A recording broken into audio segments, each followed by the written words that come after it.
Hello students, आज के lecture में हम क्या डिस्कस करने जा रहे हैं। We are there to discuss vibrations of a cantilever, पहली बात। दूसरे में हम करेंगे अभी वाइब्रेशंस कितनी टाइप्स की होती हैं, फ्री वाइब्रेशंस कौन सी हैं, फोर्स कौन सी हैं, रेजोनेंट कौन सी हैं। चलो शुरू करते हैं हम with the vibration of cantilever. तो कैंटिलीवर क्या होता है हमारे पास, a metallic beam of length very large as compare to its thickness. पहली बात आपने क्या देखी, ये मेटालिक बीम है जिसकी लेंथ काफ़ी लार्ज है as compared to its thickness. अब दूसरी बात क्या है, with its one end fixed and other end free to vibrate is called cantilever. Suppose कर लो हमारे पास ऐसी कुछ चीज़ डिवाइस है, this is our cantilever, metallic हो जिसकी थिकनेस बड़ी कम है as compared to its length. इसकी लेंथ के हिसाब से थिकनेस कम है। एक एंड को यहाँ पर हमने फिक्स कर दिया, इस पॉइंट से ऐसे फिक्स कर दिया, then if move it will start vibrate, ऐसे इसकी वाइब्रेशंस होगी। So this is the case here. ये हमारा कैंटिलीवर है, इस साइड से इसको फिक्स कर दिया हमने और यहाँ पर हमने एक मास रखना है। मास रखने के बाद इट विल गेट डिप्रेस्ड, अगर छोड़ दे it will start vibrating like this.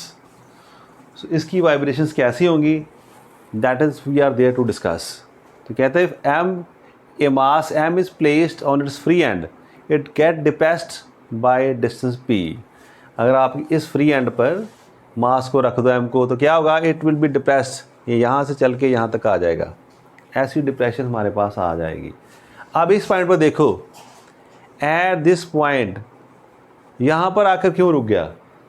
बात है अगर मैंने इसको फोर्स अप्लाई की यहाँ पर, व्हाट हैपन्स, यहाँ पर आकर रुक क्यों गया।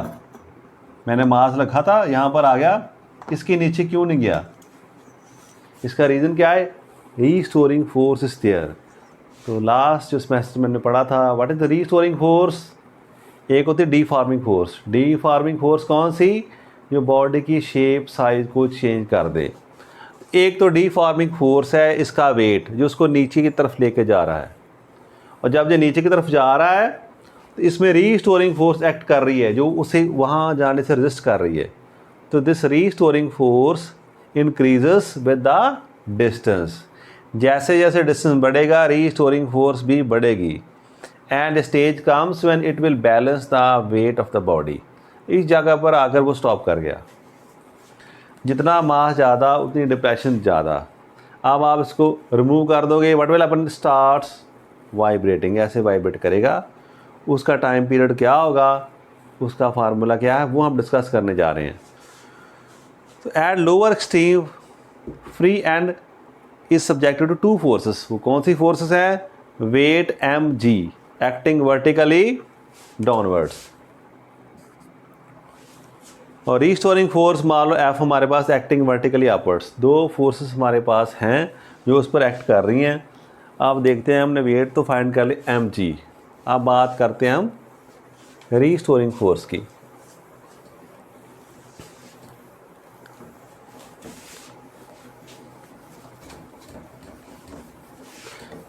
तो क्या पढ़ा हमने, restoring force is directly proportional to the displacement. So F is directly proportional to P। पहली बात हमारे पास आ गई। तो more the depression more will be the restoring force.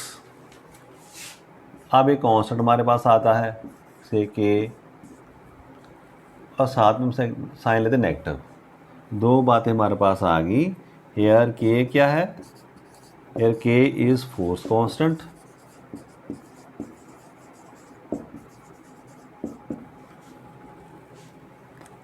Negative sign shows that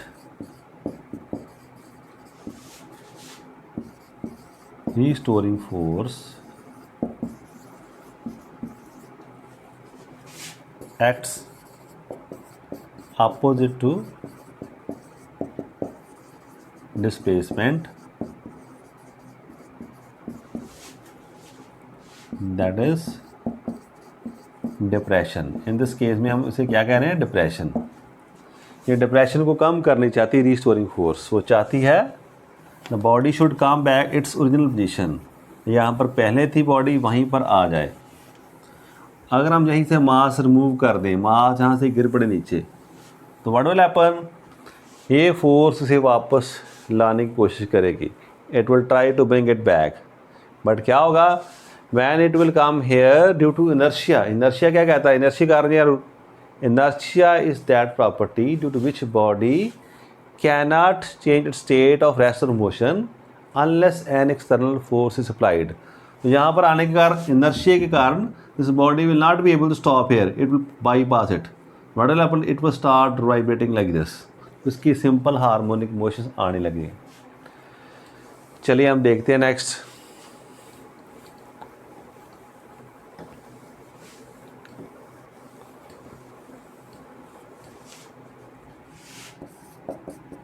eight lower extreme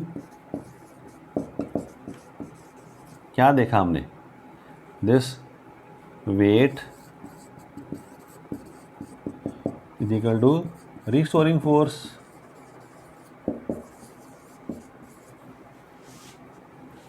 तो क्या होगा हमारे पास, M G is equal to minus K P. अब ये माइनस साइन सिर्फ ये शो कर रहा था डायरेक्शन के बारे में, हम मैग्नीट्यूड की बात करते बस।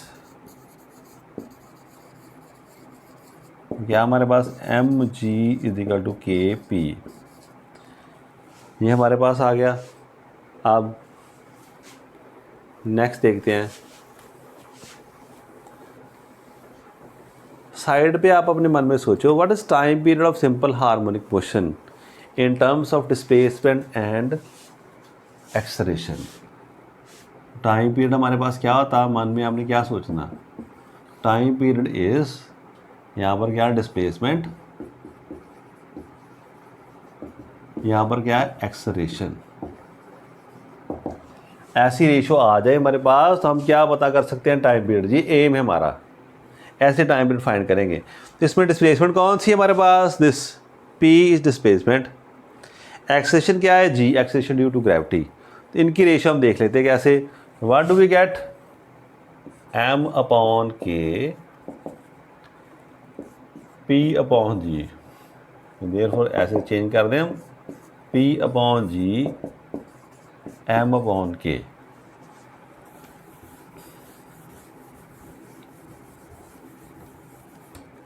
सो क्या हमने देखा, डिस्प्लेसमेंट अपॉन एक्सेलरेशन, इसकी रेशियो हम क्या लिख सकते हैं इस बार, in this article it is P upon जी, और इसे एम अपॉन के भी हम लिख सकते हैं। वी नो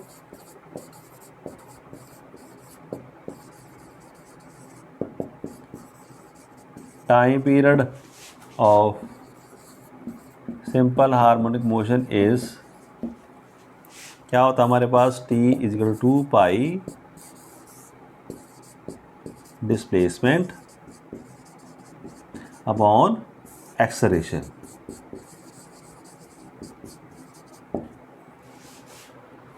तो वैल्यूज हम फिल कर देंगे इसमें, तो क्या मिलेगा हमें,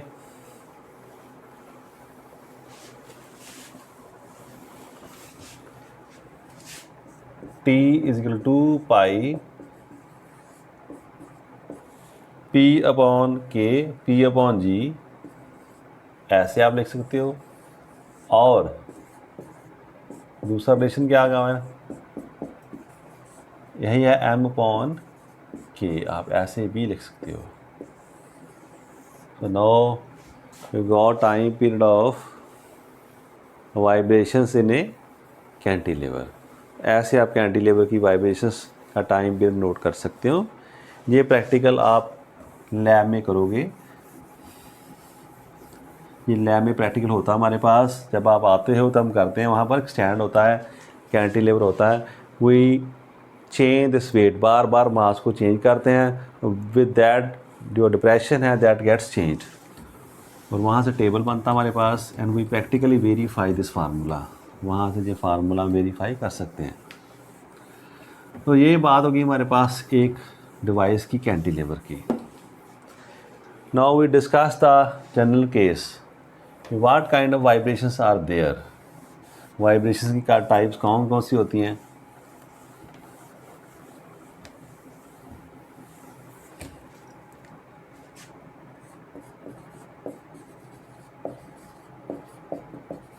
types of vibrations.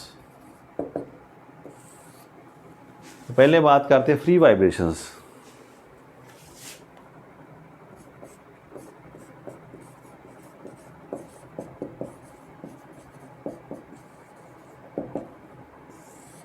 Free means हमारा उस पर कोई कंट्रोल नहीं है, जैसे बॉडी वाइब्रेट करना चाहती वैसे वाइब्रेट करे। मान लो हमारे पास कोई बॉडी है, सपोज अभी कैंटिलीवर की बात आपने की, कैंटिलीवर है हमारे पास, इसको डिस्प्लेस किया और छोड़ दिया। अब आपने इसको कुछ नहीं कर, एक बार फोर्स लगाई, डिफॉर्मिंग फोर्स, और चले गए बार यहाँ से, then this body will start vibrating like this.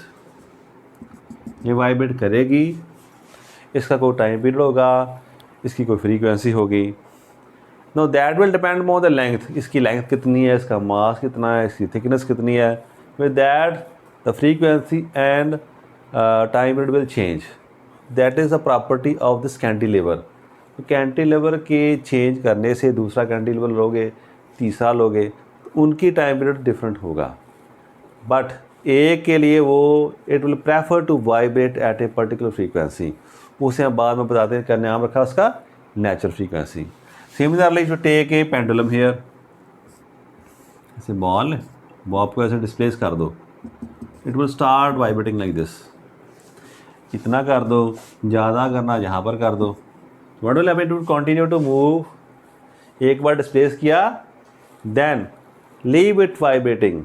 जब वो वाइब्रेट करता रहेगा, those vibrations are called free vibrations. So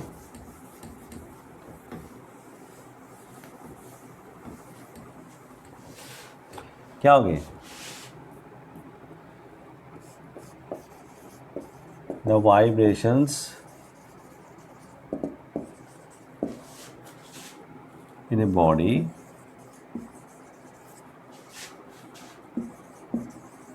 when it is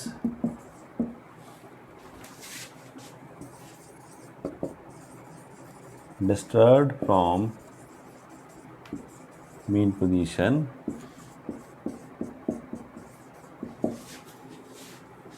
and is left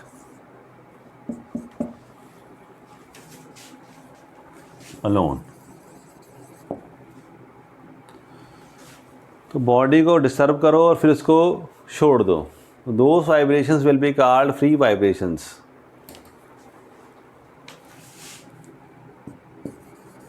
are called free vibrations.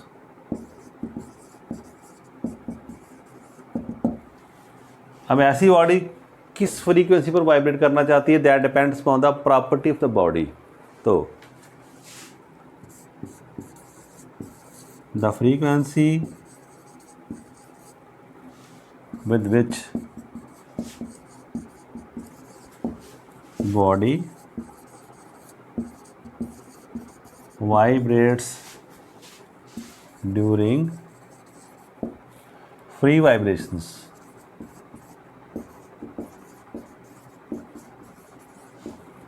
is called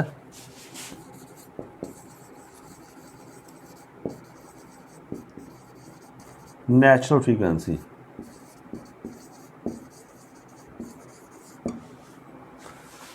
तो किसी बॉडी को एक बार डिस्टर्ब करो और छोड़ दो, जो वाइब्रेशंस आएंगी those are free vibrations, and जो इन वाइब्रेशंस की फ्रीक्वेंसी है that is called natural frequency. हर बॉडी प्रेफर करेगी कि उसे उसकी नेचुरल फ्रीक्वेंसी पर ही छोड़ दिया जाए, वहीं पर वो वाइब्रेट करके खुश रहेगी। ये बात आ गई फ्री वाली। अब फ्री वाइब्रेशंस में दो केसेस हो सकते हैं, एक डैम्प्ड वाइब्रेशंस है, एक अनडैम्प्ड। बात करते हैं, पहले एग्जांपल हम देख लें।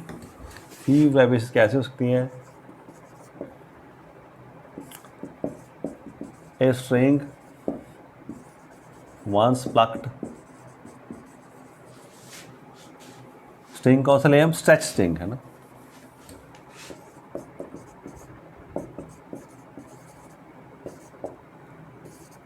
Stretch string once plucked and left to itself for vibrating, for vibrations। ठीक है, इस केस में क्या वाइब्रेशन फ्री होगी। दूसरा, a pendulum disturbed from its mean position, ये भी कौन सी वाइब्रेशन करेगा,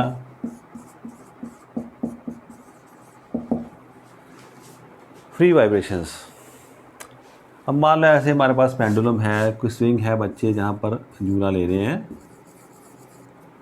मान लो सपोज करो एक बार धक्का दिया, सुबह बच्चा बैठा पिंग पर, आपने धक्का दिया, आपने कहा चलो रुके कि बेटा तो उतर जाना नीचे। आप चले गए, दोपहर को खाना भी खा लिया, सो भी गए, शाम को दोबारा देखा बच्चा वहीं पर जू रहा है। ऐसा होता है? प्रैक्टिकली नहीं होता ऐसा, मगर होना चाहिए if it is free vibrations हैं और कोई इनमें डिसिपेट एनर्जी नहीं हो रही।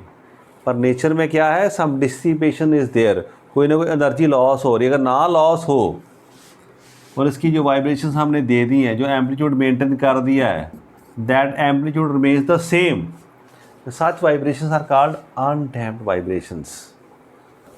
If there is no loss of energy, the amplitude of the vibrations will not decrease, will remain the same. If there is no loss of energy,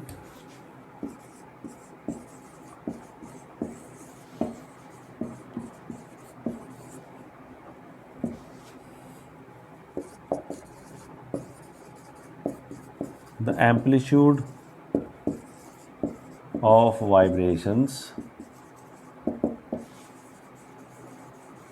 remains constant over the passage of time.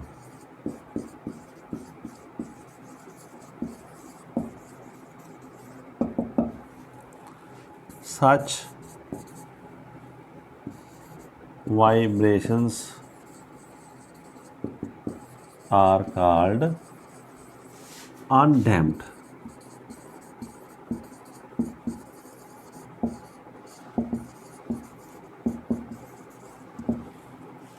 Graph बना के देखें, ऐसा graph बनेगा हमारा। इसमें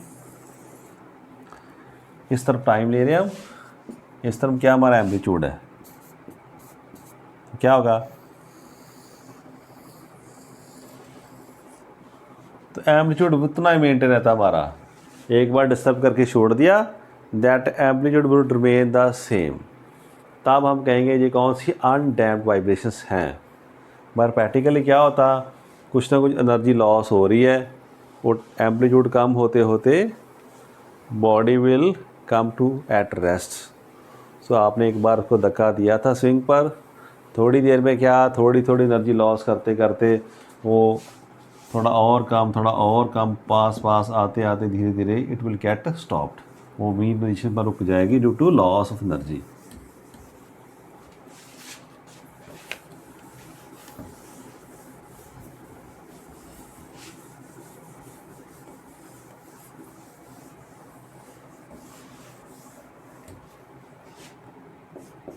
In practical experience,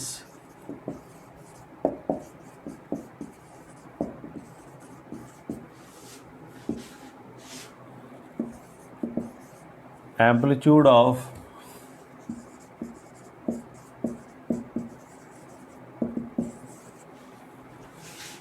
free vibrations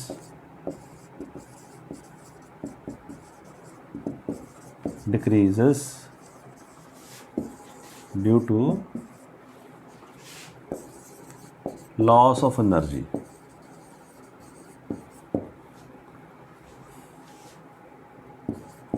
After some time,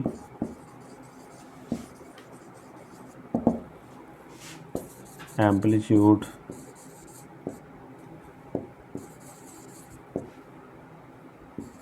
becomes 0 and body comes at rest. इसका graph कैसा होगा, ऐसे आपने ले लिया, एम्पलीट्यूड ले लिया, इस तरफ से एम्पलीट्यूड है, इस तरफ टाइम ले लिया, तो क्या होगा, बॉडी आई, ऐसे काम होते होते धीरे धीरे एम्पलीट्यूड कम हो रहा and stage will come and it will become zero. So ऐसी वाइब्रेशन जो उसमें एनर्जी लॉस होती रहती है, इसे हम कहते हैं डैम्प्ड वाइब्रेशंस। तो यहीं पे लिख दो सच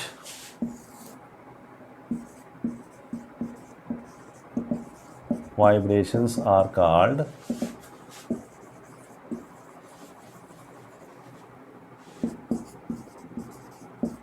डैम्प्ड वाइब्रेशंस। सो नेचर में जितनी हो रही vibrations, those are damp vibration, जो हम डे बाय डे हर डे में जो देखते हैं जितनी vibration, they are damp vibrations, सारी डैम्प्ड है हमारे पास। अब बात आ गई हमारे पास भी कैसे क्या करें हम कि इसका एम्पलीट्यूड कम ना हो, पहली बात। और दूसरी, हम चाहते भी इतनी फ्रीक्वेंसी से कुछ ज़्यादा फ्रीक्वेंसी वाइब्रेट करे, जो उसकी नेचुरल फ्रीक्वेंसी है उस फ्रीक्वेंसी से हम चेंज करना चाहते हैं फ्रीक्वेंसी से। हमें क्या करना पड़ेगा, we have to apply force.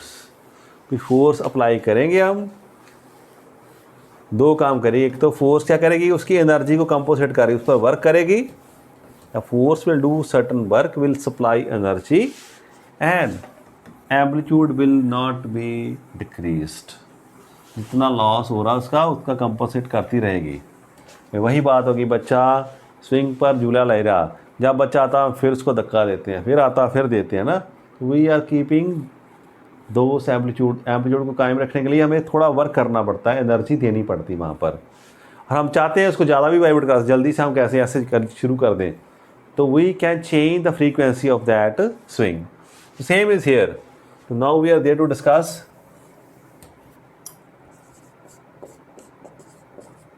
force vibrations. If a periodic force is applied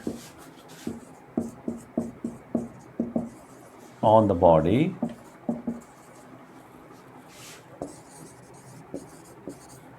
to vibrate it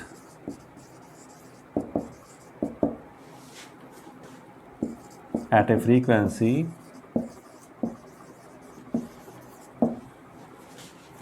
other than the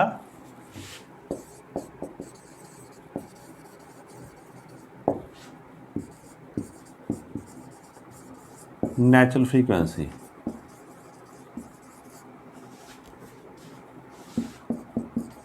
then such vibrations are called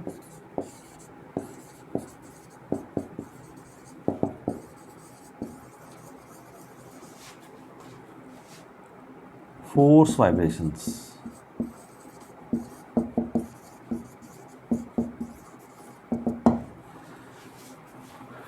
हमने कहा बॉडी को कि this is the way you should vibrate, जैसे मैं force लगाऊंगा वैसे vibrate करना आपने। अगर ऐसा होगा, वो कहता है मेरी नेचुरल फ्रीक्वेंसी ये है, अपनी नेचुरल बात छोड़ दे, जैसे मैं कह रहा हूँ वैसी बात मान। So those vibrations will be called force vibrations. Example कैसे हो हमारे पास, if we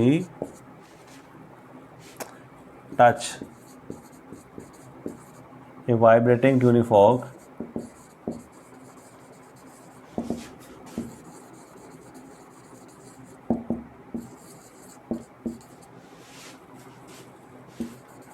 on the diaphragm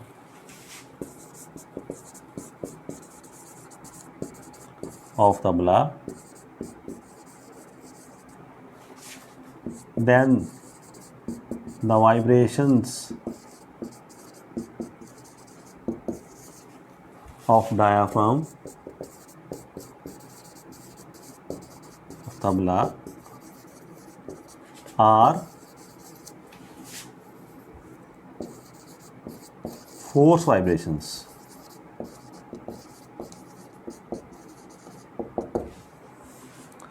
ये बात कैसे हो रही है हमारे पास, सपोज वे अब तबला है ना, ऐसा स्ट्रक्चर है हमारे पास। डन। ट्यूनिंग फोर्क लेके आए मैं। ट्यूनिंग फोर्क क्या पता आपको, एक मेटल का पीस है जिसे ऐसे यू टाइप बना दिया था। आप लैब में आते हैं तो आपको दिखाते हैं हम। ऐसा है, ये इसका स्टेम ऐसे है ना, तो इसको वाइब्रेट करते हैं बाय एक रबड़ पैड से। यहाँ पर रबड़ पैड लिया हमने, उस पर ऐसे मारते इसको, तो क्या इट स्टार्ट वाइब्रेटिंग। इसमें वाइब्रेशंस आ रही है, इसे लेकर यहाँ पर टच कर दो। What would happen, you will see that जो तबले का जो ऊपर वाला क्या डायफ्राम इस कहते हैं, पर्दा ये हमारे पास, वो पर्दे पे रखते हैं, इट विल स्टार्ट वाइब्रेटिंग। वो वाइब्रेट करेगा, तो किस पर करेगा, एज द फ्रीक्वेंसी, जितनी इसकी फ्रीक्वेंसी उसी फ्रीक्वेंसी में वाइब्रेट करेगा। तो the vibrations produce the diaphragm of the tabla are force vibrations. Similarly आप देखते हो जितने हमारे पास स्ट्रिंग वाले इंस्ट्रूमेंट्स होते हैं, हमारे सितार है, गिटार है ना, ऐसे कोई स्ट्रक्चर हमारे पास है, रफ सा बना दूँ, ऐसा स्ट्रक्चर है, इसमें कोई हमने क्या स्ट्रेच स्ट्रिंग लगा दी है, स्ट्रिंग लगी, इसमें क्या एयर है, इसमें एयर कॉलम है, जहाँ पे इसको स्ट्रिंग को हमने प्लग किया तो दैट्स इसको वाइब्रेट हमने किया। और जैसे वाइब्रेट करेंगे ये क्या इसके कनेक्ट में आएगा, इसमें द एयर ऑफ दिस, जो एयर कॉलम है इस वुडन बॉक्स में, उस बॉक्स के एयर कॉलम है, that will start vibrating according to the vibrations of the string. जैसे स्ट्रिंग वाइब्रेट कर रहा है वैसे ही उसकी एयर कॉलम जो वाइब्रेट कर रहा है। Those are also force vibrations, वो भी फोर्स वाइब्रेशंस हैं। और वही बात, जो बच्चा हमारे पास आ रहा है स्विंग पर, उसे बार बार धक्का दें जल्दी से हम, है ना, और those vibrations are also force vibrations. तो वो फोर्स वाइब्रेशंस की हमारे पास डेफिनेशन है। अब बात एक और आती है हमारे पास, रेजोनेंट वाइब्रेशंस। वो क्या चीज़ है,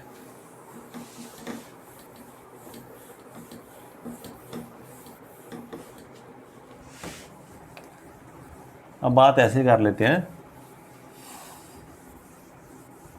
जैसे एग्जांपल हम क्लास में लेते हैं बच्चों की।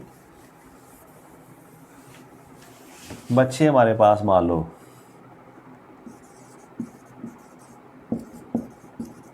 राम, श्याम, मोहन और एक और होते हैं सोहन। 4 बच्चे हमारे पास हैं क्लास में, और भी बच्चे बड़े बैठे हैं।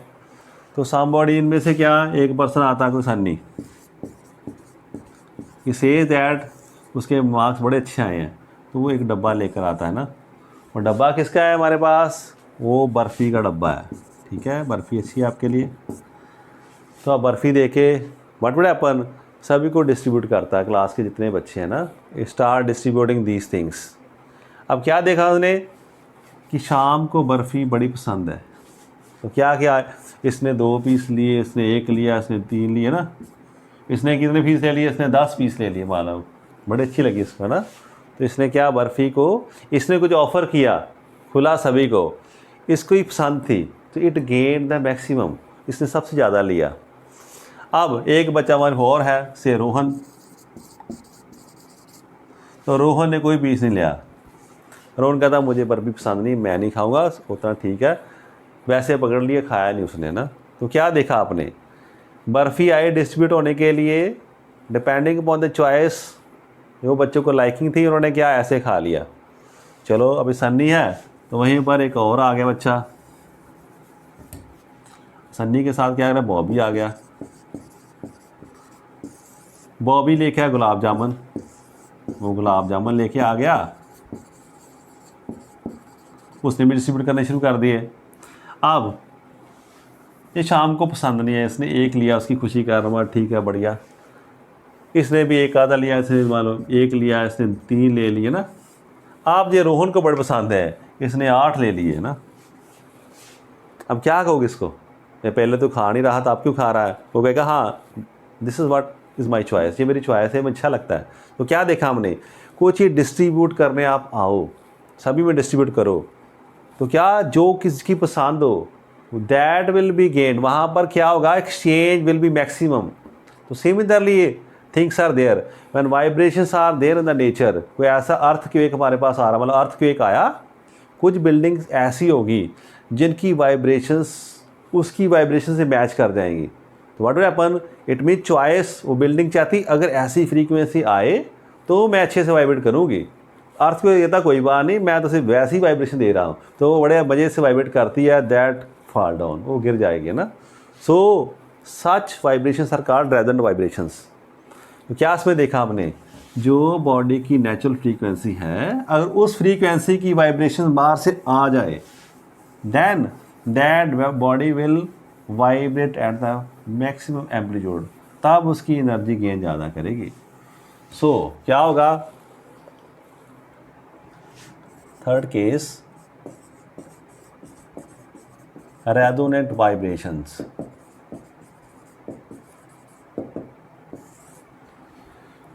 If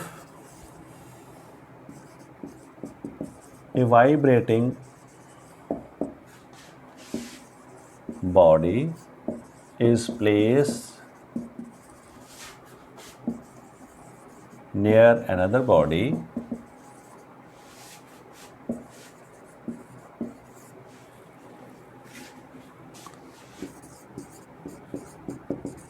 having same frequency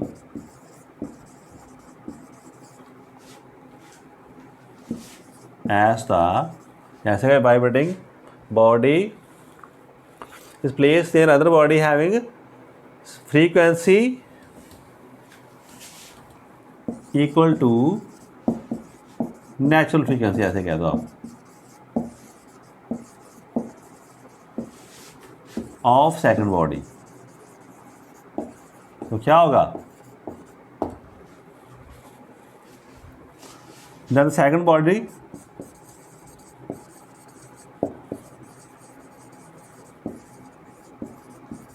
will gain maximum energy and start vibrating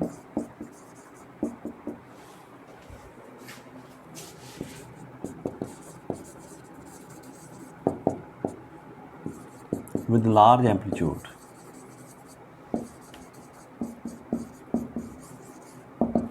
Such vibrations are called resonant vibrations.